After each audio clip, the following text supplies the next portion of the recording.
ഒരു body building competition attend ചെയ്യണം, അല്ലെങ്കിൽ ഒരു കോമ്പറ്റീഷൻ പ്രിപ്പയർ ആവണം, നിങ്ങൾ ബിഗിനേഴ്സാണ്, തുടക്കക്കാരാണ് എന്നുണ്ടെങ്കിൽ അവർക്ക് വേണ്ടിയാണ് ഈ വീഡിയോ. എൻ്റെ പേഴ്സണലായിട്ട് ഞാൻ പറയുവാണെങ്കിൽ, നിങ്ങൾ പുതിയതായിട്ട് ജിമ്മിൽ ജോയിൻ ചെയ്യാൻ നിൽക്കുന്ന ആളാണെങ്കിൽ ആദ്യം ഒരു ജിമ്മിൽ ജോയിൻ ചെയ്യുക. ഒരു ഫസ്റ്റ് തുടക്കത്തിൽ തന്നെ ബോഡി ബിൽഡിംഗ് എന്ന് പറഞ്ഞ് ഇറങ്ങാതെ ആദ്യം ജിമ്മിൽ പോയി ഒരു 1 ഇയർ നല്ല രീതിയിൽ പ്രാക്ടീസ് ചെയ്ത് വർക്കൗട്ടുകളും കാര്യങ്ങളെല്ലാം മനസ്സിലാക്കി ഇതിനെപ്പറ്റി ഒരു ഐഡിയ കിട്ടിയ ശേഷം, എല്ലാ രീതിയിലും മനസ്സിലാക്കിയ ശേഷം നല്ലൊരു ട്രെയിനറിനെ കണ്ടെത്തുക, നല്ലൊരു കോച്ചിനെ കണ്ടെത്തുക. ആ കോച്ചിൻ്റെ എക്സ്പീരിയൻസ്, കോച്ചിൻ്റെ ക്വാളിറ്റി എല്ലാം മനസ്സിലാക്കി ഒരു കോച്ചിനെ കണ്ടെത്തുക. അതിനുശേഷം നിങ്ങൾ വർക്കൗട്ട് ചെയ്യുവാണെങ്കിൽ വർക്കൗട്ട് ചെയ്ത ശേഷം പോസിങ് ചെയ്യാൻ പഠിക്കുക.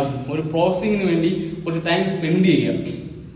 പിന്നെ എക്സ്പെൻസീവ് ആണ്, നാച്ചുറൽ ആയിട്ടാണോ അല്ലെങ്കിൽ എൻഹാൻസ്ഡ് ആയിട്ടാണോ ചെയ്യണത് എന്ന് മനസ്സിലാക്കിയിട്ട് അതിനുള്ള സാമ്പത്തികമായിട്ട് നിങ്ങൾ റെഡിയാവാൻ നോക്കുക. സാമ്പത്തികം ഭയങ്കര ഇമ്പോർട്ടൻ്റ് ആണ് ബോഡി ബിൽഡിംഗ് സ്പോർട്സിൽ.